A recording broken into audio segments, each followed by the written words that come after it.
The miles have been run, the trails have been tackled, and honestly, that mud has been splashed. But is the New Balance Hierro V9 a sneakerhead shoe or finally that trail shoe you've been waiting for? Find out in today's full review. Welcome back to the channel. I am Cody with the Shoe In With Cody, and today we got ourselves a good one. We are talking about the New Balance Hierro V9. Honestly, I've been putting this thing through the ringer. I mean, you still can see the mud from my recent runs, and I have a lot to say about this shoe. In this video, I'm going to go over the good, the bad, and the verdict. Should you buy this shoe? Yeah, this shoe right here. But before I dive into all that goodness, I do need to tell you guys something. New Balance did send me this shoe for review, but they have no idea what I'm saying in this video or any of my content. I also have a huge favor to ask you all. Hit the like button, smash the subscribe button. You know you want to. It costs you absolutely nothing, but it definitely helps the channel. Now let's sit back, relax, and let's talk about the New Balance Hierro V9. Because I'm a positive guy, I'm going to start with the positives. And honestly, I've been putting this shoe through the ringer, and there's definitely a lot to say about this shoe, especially in that positive category. The number one has to be, honestly, and it's probably going to knock a bunch of mud out on my floor, is the Fresh Foam X foam.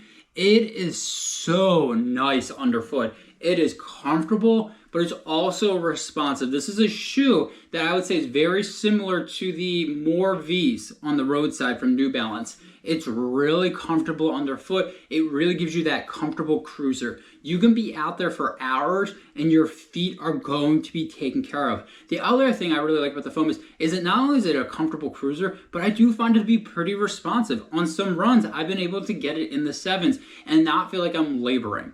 That is one of the things that I like to point out.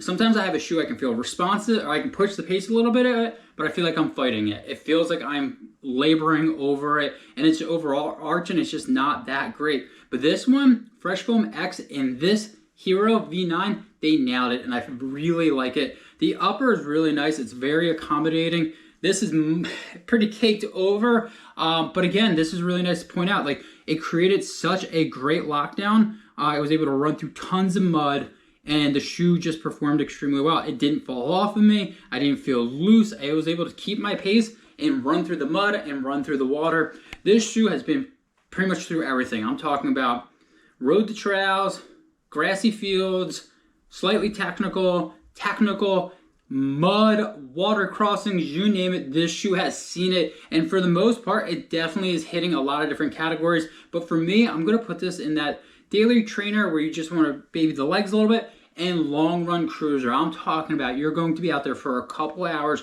You don't care about the pace. You just want to be comfortable underfoot. And this just nails it. It nails it across for the upper and the foam underneath. You also have a Vibram outsole. And to me, Vibram was just always money. It just gets the job done. This has worked on all the conditions I ran it on. Super muddy. I'm just always going to say, it does a good job, but extremely muddy. No shoe is going to do that. Just keep that in mind. But for the most part, all the terrain that I've thrown at this shoe has been really, really nice. Again, I feel like I've given the Hierro kind of a lot of crap. In the past, I've said, well, that's just a sneakerhead shoe. That's a shoe you're going to wear with some jeans. Not anymore. This is definitely a shoe you're going to want to pick up and throw down and collect those miles and collect that mud.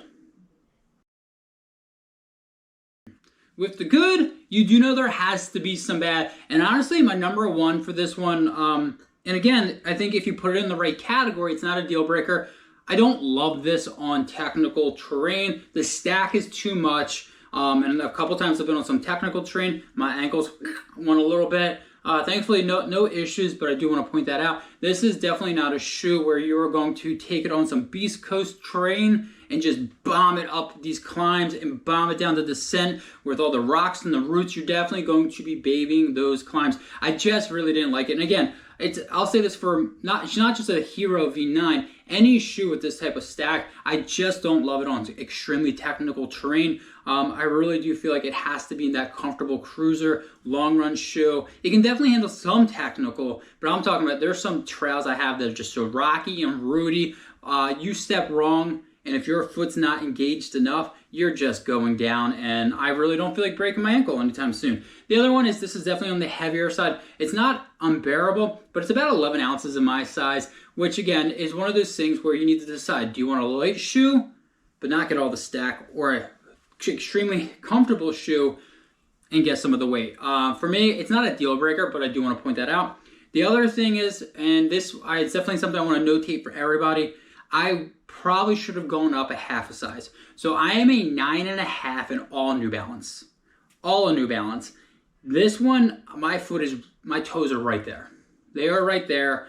And I probably could have gone to a 10 in this shoe, and I feel like it might have been a little bit more comfortable, because I will say, because it's right here, this toe protector is pretty, that thing is like pretty stout. I did get one blister on my toe, and I think it's mainly because this was not the right size. But again, if you do get the right size, I don't think you're going to have that issue. But again, really, that's it for me. That's it for me. If you try to take this on technical terrain, maybe y'all are better than me at trail running. You probably are. But really, that's the big knock on this one. And the other one is just make sure you get the right size. If you get the right size and use this in the right category, I think you're going to have a lot of fun out on the trails. You heard the good, you heard the bad, and now you want my verdict. Should you buy this shoe? Honestly, unless you're looking to take it on some extremely technical terrain, buy this shoe. This is $155, and I think you're easily going to get 400, 500 miles and a lot of fun. This shoe just is, honestly, it's a shoe I kept reaching for. Now, I will say it's green. I did a lot of my running during the Super Bowl with my Eagles, so that's a huge plus for me. But that's not it. It's just the foam is freaking awesome. I'm just going to do it one more time.